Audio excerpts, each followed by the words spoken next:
How to create QR code for location. Hi everyone, I'm here to assist you today. Without any delay, let's jump right in. First, open Google Maps on your device, then search for the location you want to create a QR code of. Here, press on share and then click on copy.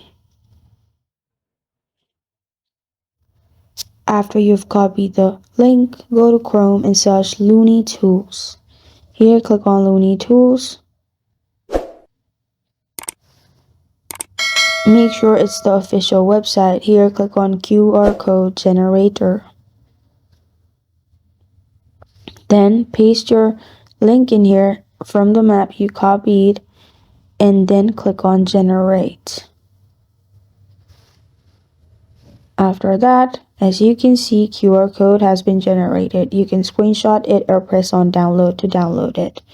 And when somebody tries to scan this QR code, they will find it in this way. As you can see, I'll simply scan this and link will pop up. Click on the link and it will directly lead me to this location. This is how to create QR code for a location. Thank you for joining me today. If this video helps you out, please leave a like and subscribe for more. Got a question or want to suggest a topic? Comment below. Thank you for watching.